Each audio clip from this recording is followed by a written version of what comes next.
This is BBC Two. Steven Spielberg has a breathtaking reputation for success.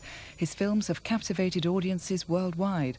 So what is he like, this movie man? Find out face to face.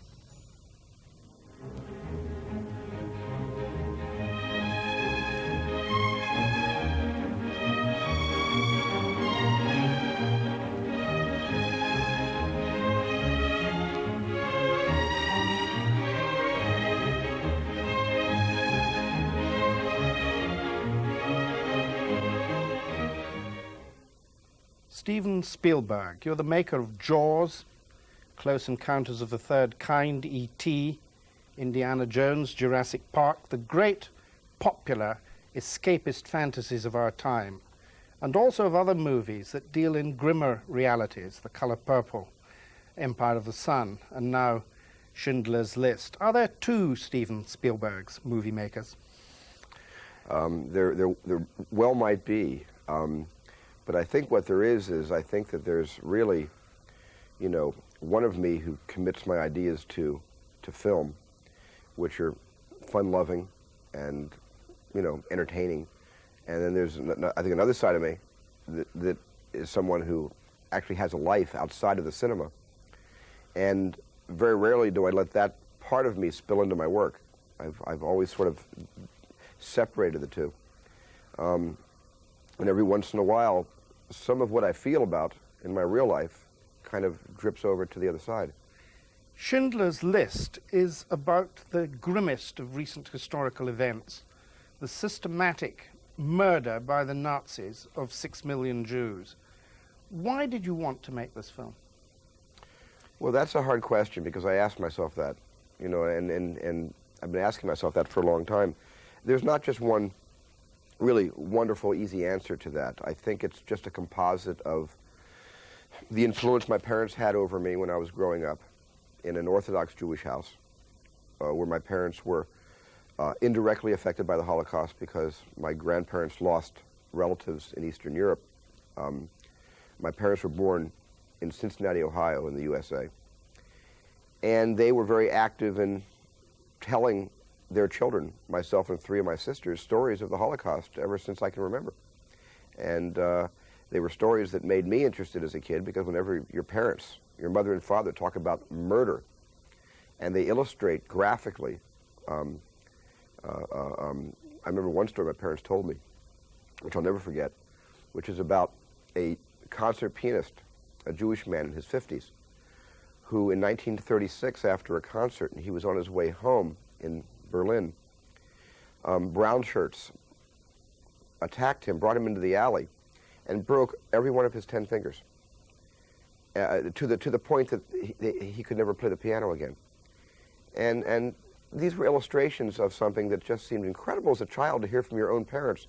But my parents really felt a responsibility to kind of pass it along to us. And I think, in a sense, that sunk in after decades of myself becoming a parent and having children and wanting to pass something along to them.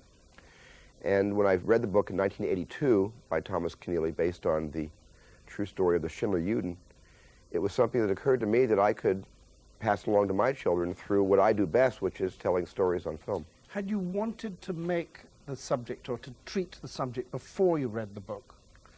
I didn't. I really didn't. I was making E.T. before I read the book, and E.T. came out the week I read the book. E.T. had just gone to theaters in America. And I didn't ever think about, when I was making Jaws or Close Encounters or Raiders of the Lost Ark, I was never thinking about telling a story of the Shoah. It never occurred to me then, no. But is it right to say that, Keneally's book and your film treat compellingly of a successful attempt to rescue some Jews from slaughter? Is it right to say that that story enabled you to handle subject matter which otherwise might have been impossible to touch? Well, I think that story of rescue and the tremendous paradox involved in a man who was a German Catholic industrialist and war profiteer, who, and a member of the Nazi Party, who lost everything to save everyone. Yes, that was very compelling. It was an avenue into a subject that's otherwise, too horrendous for words, let alone pictures. Did you have qualms at any point about the subject matter? No, I didn't. I think once I became very involved in the research, and I think the thing that really moved me more than anything else was meeting the witnesses, meeting the survivors of the Holocaust.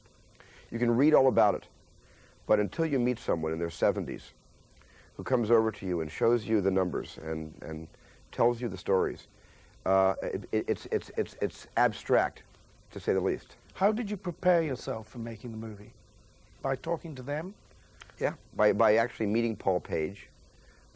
His original name was Poldek Pfefferberg, and he was the man, one of the 1,300 Schindler rescued. And he got to know Schindler very, very well after the war. And he became very close to Schindler, and he in fact inspired Thomas Keneally to tell the Schindler story.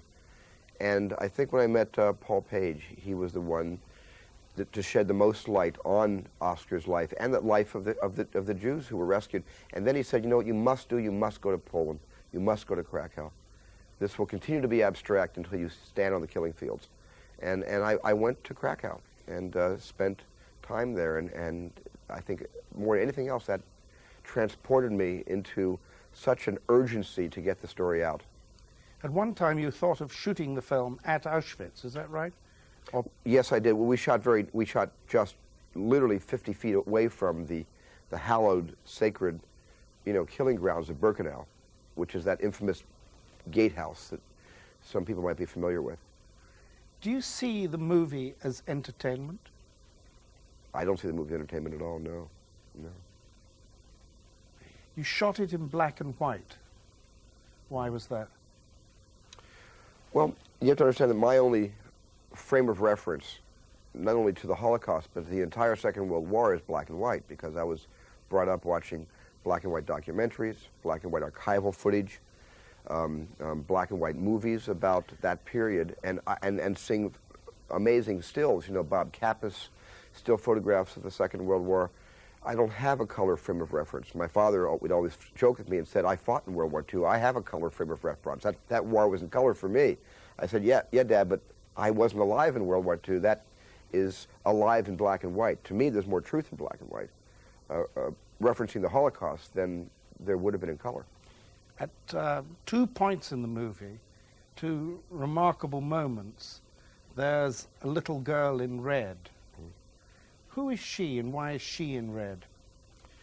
Well, Oskar Schindler noticed her when he was watching the liquidation of the ghetto, and he was on his horse, and he was just taking his morning ride when he saw the pogrom taking place, and when he looked down, he noticed that all the Jews the old were being shot against walls, and the young were being shot, or at least put in lines with their parents, and shipped out, some to the left, some to the right. It was the clearing out of the ghetto, the separation of those who could work from those who couldn't. Those who had Ken carts or Blauscheins, work permits, were permitted to go to forced labor camps. Those who had never been issued work permits were either sent away to Treblinka or Auschwitz, where they were put to death immediately. And the only person not being rounded up was this little girl, and she was wearing crimson. And she was the most obvious. And he had the overview of the entire Jewish town, the entire ghetto. And he saw this little dot of red walking through all of this mayhem and organization. And he could not understand why someone so obvious was so forgotten. And I really felt that in the entire movie, that was the only image that needed to be read. Was it difficult for the crew to work on this movie with its unremitting horror at the center of it? Everybody. I mean, the crew, the cast, and I think the most amazing thing is even the Poles who we used as extras. I think Polish people who didn't know very much about the Holocaust and didn't know very much about their own country learned so much from what we were telling, and had such an amazing change of just the knowledge that they gained from working on the film. Really showed me that there was not education in Poland. Young kids were not being told about their own country and what their country was used for by the Nazis between 1939 and 1945. And I saw Polish people working with us changed because of what they were learning. You said a moment ago that you didn't see the film as entertainment. But actually, people must feel a want to see it if you're to persuade them to come into the cinema to see it. And it is a story which holds the attention and leaves something on people. I think entertainment is a very subjective thing. I mean, you could watch an Andy Warhol movie, which is somebody sleeping for 9 hours, and some people could consider that entertainment. Others could consider it, a way to go to sleep. And I never looked at the story, the recreation of the Holocaust, and the story of Schindler's List to be entertaining. I thought it was going to be informational. I thought that the story was going to give out information and knowledge and facts that would get people, if they responded to this story, to get people to ask more questions about what happened 50 years ago. And I never really entertained the notion that there could be anything entertaining about this particular story. I haven't been anti-entertaining in the making of the film. I've just actually, in a way, the best thing I've done with this movie is I've gotten out of the way of the film. I left all my stuff at home, and I told the story without imposing my own style or whatever I brought to my other pictures. I did my best to stay out of the way of Schindler's List, so it wouldn't be entertaining in the sense my other films have been entertaining. But it is entertaining in the sense that it tells a story, and that movie and that story, you hope, moves people. Yeah, I hope a story moves people. Once again, I think it's semantics here about what's entertainment. I hope it moves people to, not to say, well, what can I do about it, because this happened 50 years ago. I hope, if anything, gets people to realize that it was one of the reasons I made the movie in 1993, that what's happening in Bosnia today, the word ethnic cleansing, so familial with Final Solution, and just what's really happening in the world today with, neo-fascism, neo-Nazism, just the rise of all that, the toleration. People were again tolerating what they tolerated in 1933, and it's sort of happening again in microcosm. And I when this started to happen in 1989, 1990, when communism fell apart and the wall came down, and all these things started to rear their ugly heads again, I just seemed a little more compelled to make the movie now than wait another 5 years to make the picture. In your other movies, in several of them, children feature large. We learn the story through a child's eyes. Why is that? Is that something that helps you particularly as a movie maker? Well, it's also been my frame of reference. I identify with children. I still am a child. I have a lot of empathy and understanding of what it is like to be a kid, and I think it's been very easy and safe for me to tell most of my stories through the point of view of very wondrous eyes. It's been actually it's been the color ink I use in my pen. You're 46 years old. You've been twice married. You're a huge success in one of the most popular and industrial mediums of the world of communication. How can you say, I am still a child? I can without shame. I really am. I have 5 children. If anything has caused me, by the way, to grow up, to prepare myself to make Schindler's List, it's been the fact that I now have 5 kids, and that even though I thought my fantasy was that I would have a second childhood through my children, when your kids get to be a certain age, they draw the line, and you're on one side and they're on the other. And you are the adult, and you cannot be they don't want a peer, they don't want a friend, they can get that in school. You must be the father, and they must be the child. And they are rigid about that, that sort of, what you call that, the Maginot line. And if anything has really caused me to grow up quickly in the last 4 years, it's been my children. How can the rest of us preserve that childishness in ourselves? I don't know. I have sort of I like to call it a kind of, blind optimism about things. Excuse me. I'm always, I'm more hopeful than not, and the glass is half full, not half empty. I've always been that way. I think in a strange, easy soundbite way that, that has sort of kept the child, going a bit longer. The poet told us that the child is father to the man. You sound as if you believe that. Mm-hmm. I do believe that. Did you have a happy childhood? I didn't think I did growing up. I don't think any of our kids think they're happy until they get to be older and they compare themselves to other children who are not having happy childhoods. And they can look back as an adult and say, yes, I had a happy childhood, or no, I didn't. I think looking back from today, I had a very happy childhood. I don't think I knew that then. Where was your childhood? It was around. My father was in computers, you know, until he moved from New Jersey. I was born in Cincinnati, Ohio. My dad got jobs at RCA. So my childhood went from New Jersey to Phoenix, Arizona, to Palo Alto, Northern California, you know, and then back to Los Angeles, California. So my childhood has been around the country. Who was your father? My father is he began his life as an electrical engineer after he got out of the Air Force in '45. And my dad was on the team that invented the first data processing computer at RCA. So my dad has always been inventing and involved in computers. The irony now is, because my dad wanted me to follow in his footsteps, and I said never. I was bad at math in school, and my dad was so disappointed I was no good in math. He was a math whiz, and I was terrible at math. Now that my father's in semi-retirement at 75 years old, my father is producing films for Burroughs, a computer company, and these films are sales tools to sell their new line of machinery. And I now have 5 computers in my life, and I know how to program, and I know how to use them, and we've made a strange crossover. What else did he give you as a scientist in your childhood? Was he showed you the sky, is that right?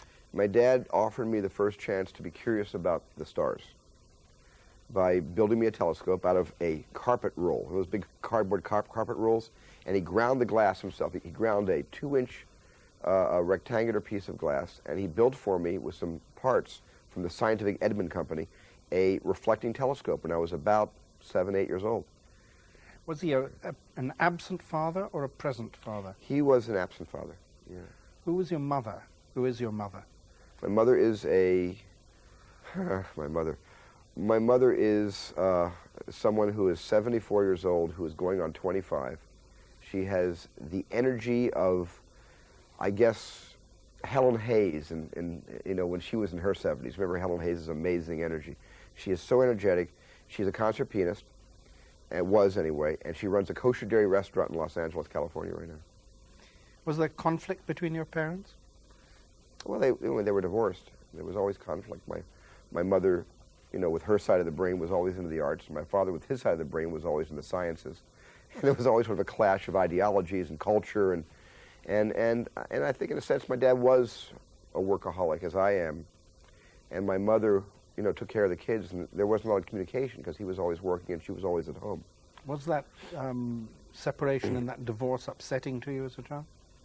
I wanted it to happen. I think it was upsetting looking back on it, but at the time my mother was so unhappy, and she was so close to a nervous breakdown that when my parents were divorced, I felt it had saved my mom's life, that my mom was rescued by the divorce because she was really going slowly off the deep end. And so I was really in favor of the divorce. I was old enough to hold my mom's hand as a friend of hers. When they actually were divorced, I was 17. It was much harder on my younger sisters, who were all 3 years, 2 years, and 1 year behind me. And it was much tougher on them. How did you escape from the tensions in your parents' home as a child? Well, I made movies. I made movies. I just hid behind a camera. It was fun. Who gave you the camera? My father. He didn't give it to me. I stole it. I borrowed it. You watched movies as well as made movies? Watched television, watched feature films when I could, go to the theater to see them made, little 8mm, you know, imitative productions when I was 12, 13, 14 years old, yeah. What were the movies you most remember seeing in your childhood that made most impact on you? Well, the first movie I saw was The Greatest Show on Earth. I was 3 years old in Philadelphia. My dad took me to the theater. I saw that movie, and it made a profound impression on me. Because when because they had a big train wreck in The Greatest Show on Earth. 2 trains came together. Actually, not 2 trains. A train and a car hit. The train derailed, and people were hurt and killed. And I got interested in Lionel trains because of that movie. And I remember, because of The Greatest Show on Earth, when my dad got me my first train set, this is years later, I remember that movie, and then I used to use his 8mm Brownie movie camera to film train wrecks, trying to imitate the great train wreck in that film I saw at 3. And I think in a way that somehow that sort of perverse, sensational subject matter began to suck me into a hobby which became a profession. In your teens at home, you made a very long movie, a sci-fi movie. Did you shot that yourself and cut it yourself? Yes. Yeah. When did you first want to direct film as a life? I think the big seminal moment in my life was when I saw Lawrence of Arabia for the first time. You know, in 70 millimeter. First week it was showing in Phoenix, Arizona. I believe it was at the Palm Theater when it came out. And I was around, I suppose I was around 15 years old, perhaps, when it came out. 14, 15, around there. And that's when I wanted to, after that movie, after that experience, I wanted to make films, not just as a hobby, but I wanted to go into the profession. And I began looking for ways to do that. Did you ever tell David Lean that? Of course, yeah. You made a film called Amblin that was a kind of calling card, and instantly were hired by television. What did you learn directing for television, movies for television? What did I learn? Expediency, planning, storyboarding. You had to be on time, or they didn't give you the second job. If you did a TV show and you were a half a day over schedule, that was such a war crime that you weren't allowed to do another TV, especially if you were young like I was. And I was kind of breaking into a system that was still populated by the old guard of the old Hollywood. I mean, the average age of my film crews, when I was 21 years old and first starting out in television, the average age of my crews were 62 years old. They had seen all the great movies. They had made the Clark Gable films and the Victor Fleming films and the Michael Curtiz films. They had been there in the heyday of Hollywood, and they were just close to retirement. And I show up at 21 years old with acne to direct Joan Crawford. It was one of those things where I didn't have a lot of friends. There was a big generation gap on those 8 days I shot, and I knew that I had to be on time, because if I wasn't, I wouldn't work again. I was 2 days over schedule on that first thing I did with Joan Crawford on this TV show, and I didn't work for a year. When I got my second job a year later, and I was an old man at 22, and I was given a Marcus Welby with Robert Young to direct, I planned every shot on paper so meticulously that I came in a half a day ahead of schedule, and I consistently worked in television from that day on. You made a movie called Duel, which was a great success, particularly perhaps in Europe. A movie with very little dialogue. I mean, it's pictures that tell stories in movies, right? Yes. Pictures tell stories, yes. Words tell stories. You know, too, my emphasis has always been on pictures, and because I wasn't much of a reader when I was growing up, I think I was much more of a picture maker than I was a reader. And now I'm kind of on the side of reading and the side of literature, and I think that David Lean was the filmmaker who proved that great literature, and great visuals can combine, to make Bridge on the River Kwai, or, Breaking the Sound Barrier. I mean, he really proved that you could merge literature and imagery in one. You were part of what was thought of as a new generation of movie makers in Hollywood. Somebody called you the movie brats. Were you conscious that you were changing things, that you were part of a new wave, or not? No, not at the time. I was conscious of when people began writing about it, and George Lucas and Francis Coppola and myself, and we were all reading about Scorsese, we were all reading about ourselves, that we were part of a wave. At the time, we didn't. Was it because you were young, you think, that this was said of you all? Yeah, I think it was because we were we like the French New Wave, we were an American New Wave. We all came on the scene at the same time, and we were all given feature films basically at the same time, and we all sort of made our own unique products known at the same time. Scorsese, with Mean Streets, and George with American Graffiti, and myself with Sugar Line Express. We all sort of came on in the same couple of years. Was the important thing that you were all part of a generation in whose childhood movies and images on television had meant more than words, do you think? Yes, yeah. You were in and out of each other's cutting rooms a bit, looking at rough cuts and advising with De Palma and Martin Scorsese and George Lucas. Was there a camaraderie? Was there a togetherness? Yeah, we were all friends. Yeah. We were all friends. We hung out together. We went to each other's houses together. We complained together. about how the studios were treating us and how they wanted to recut our movies. I was with Marty Scorsese the day that the studio wanted to severely recut the shootout at the end of Taxi Driver. And Marty sort of called us all over to his house on Mulholland Drive in Los Angeles. He was cutting it there, and Marty was beside himself with rage. And then we were enraged, and we were talking about getting on a plane and going to Europe and only making films in Europe. You know, I mean, but I mean, we've had our moments together, which have been kind of amazing, looking back on all the sort of moments we've had. But we still only, I mean, Marty made his movies, Francis Coppola made his. We all made our own movies, but we talked about them all the time. You had huge success with Jaws pretty early. Did you ever have a point where you thought you might be a failure as a film director? No, I didn't, really. I didn't think so. I mean, I haven't had, I've always had a lot of self-confidence as a filmmaker, and I think because I've been shooting little pictures to big pictures since I was 12 years old, when I first got my first assignment when I was 21, as I said before, I felt like I was an old man already. I felt like I was a veteran. I had made 25 little short films before I got my first break. And that gave me so much confidence. I think if I had been given, like today, a lot of young people are given features right away. Immediately, they make one short, or they write a script, and they're allowed to direct it, and they're in the industry like that. And I'm not sure I would have survived if I had gotten a break that fast without having that much experience behind me, albeit 16 millimeter, sort of home shop type movies. It was a great experience for me to do that. You talked a moment ago about the studios wanting to recut the end of Taxi Driver, and you and those other movie makers saying, let's go to Europe. Do you see a fundamental difference between the demands of the studio movie for a vast audience and the European art house movie? Well, I think that, there is a vast difference. There is a vast difference. The American films are, by and large, with many exceptions, but by and large, they are not personal movies. They are movies that are made with an eye toward, entertaining, large audiences. European films and American films, now we have to talk about Martin Scorsese's pictures, Oliver Stone's pictures. There are other American filmmakers who don't really look at the big picture, nor do they care about the big pictures as much as they care about telling what's in here to whoever will listen. That's always been my admiration and adulation of the European film industry. Is it's always been personal.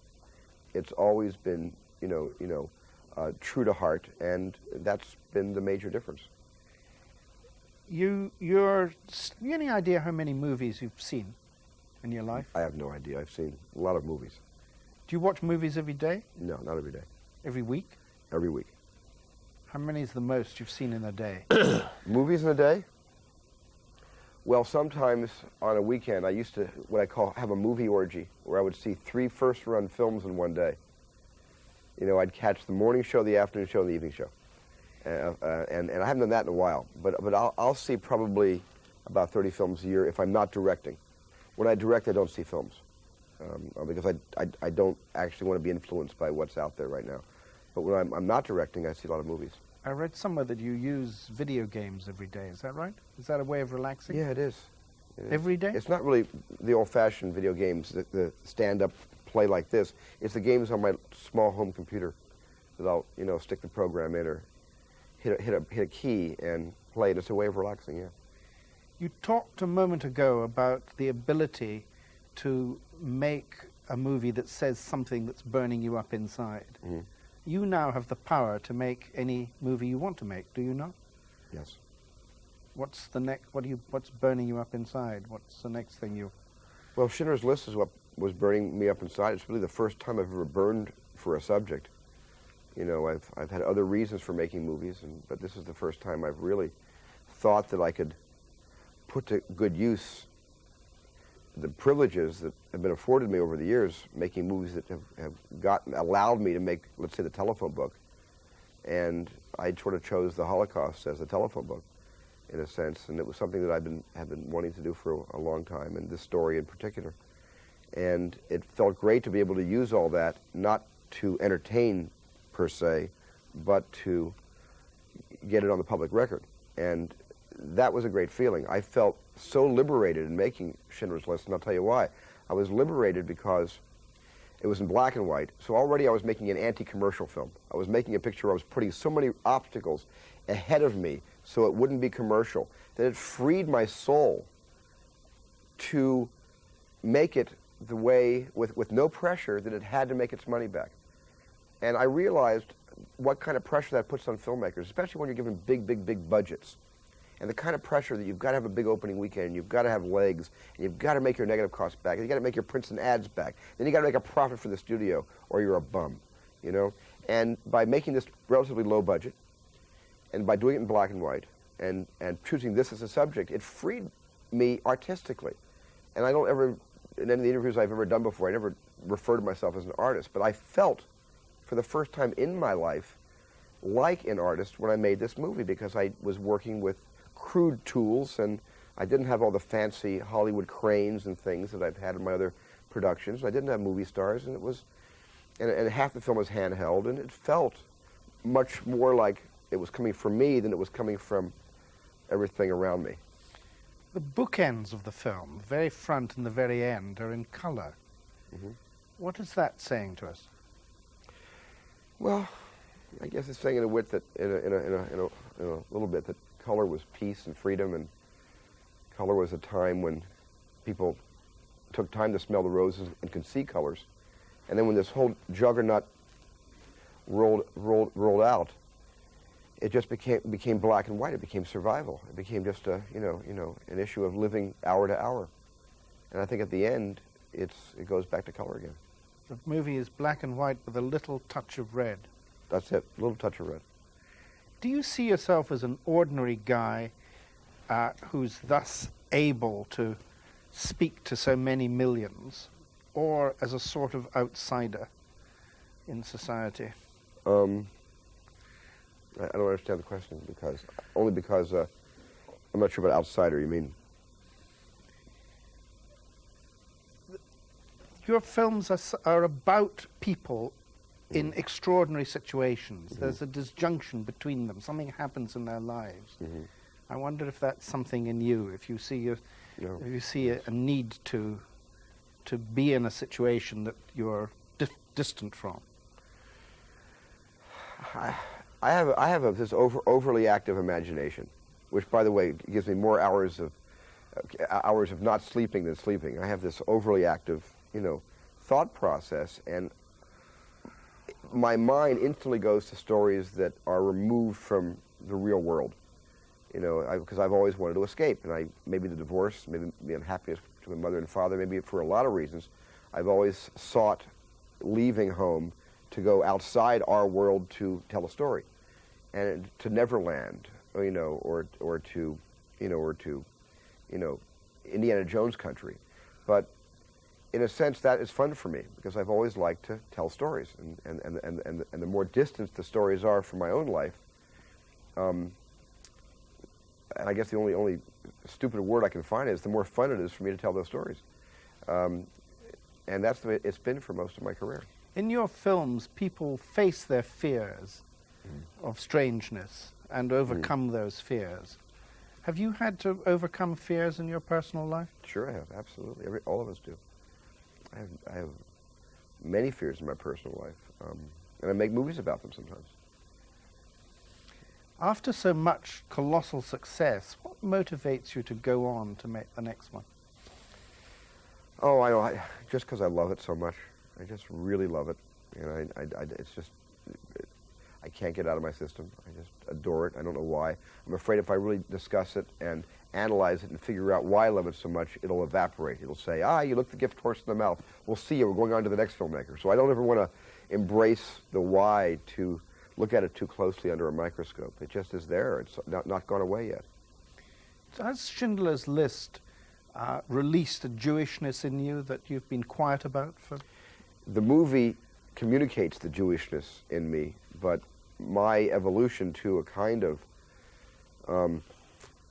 pride in being a Jew really happened with the birth of my kids and the decision I made to raise them Jewish. And I got reacquainted and reassimilated into Judaism through having children. And I think all that conspired to get me to make Schindler's List. Now, Schindler's List is the product of a number of years of recognizing and regaining my pride in being a Jew that I didn't have as a young person, because my parents were always raising us in Gentile neighborhoods, and I was the only Jew in the neighborhood, the only Jew in the elementary school, and I had problems. I was different in that way. Critics have called some of your movies sentimental. Are you sentimental? Mm-hmm. I am. Mm-hmm.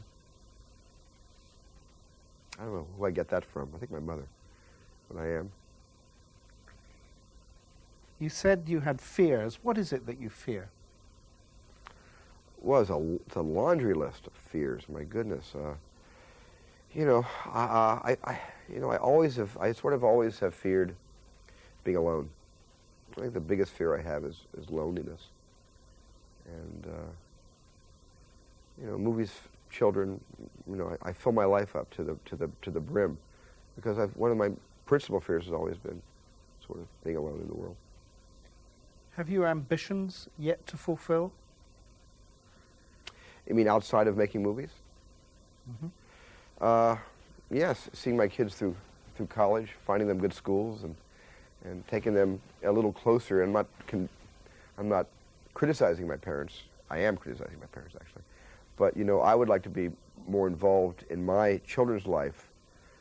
Even though I like my father, work as hard as my father worked, I'd like to, and I am in practice closer to my kids, I think, than my father was to me, and that's an ambition.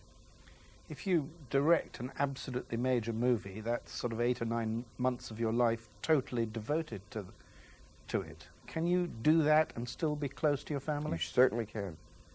You have to get your family to agree to go on location with you, as they agreed to come to Poland with me. I had my entire family for 4 months in Krakow with me. But I would never go off and leave my family for a film. If my family, because of school, had to stay in Los Angeles, and it gets harder for me to leave when they get older, because it becomes more. You can take a first grader out of school for 4 months. You can't take a fourth grader out of school for 4 months. It will limit my travels. And I've already made that choice in my own heart, that I will stay with my family and make films closer to home as they get older. If you had to choose one sequence from your movies to show your children or one day your grandchildren as to what you were about as a movie maker, It's a tough question. what would you like them to see most? Oh, my goodness. Well, I got to think about that. I mean, that's what comes to mind right away. That's hard. It's so many images are running through my head right now. Nothing is just nothing. No one image is jumping out at me. When you make movies, do you want to know what other people think of them, or don't you mind very much what other people think of them? I care desperately what other people think of them, and because I care so much, I sometimes hold my ears and close my eyes when it comes time to hear what other people think of them. That's another one of my fears. The fear of approval and the fear of disapproval.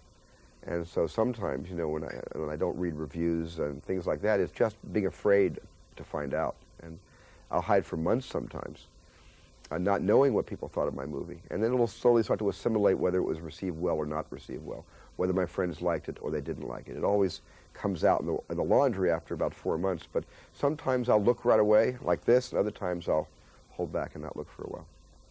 When I asked you about ambition, you gave ambitions in terms of your family.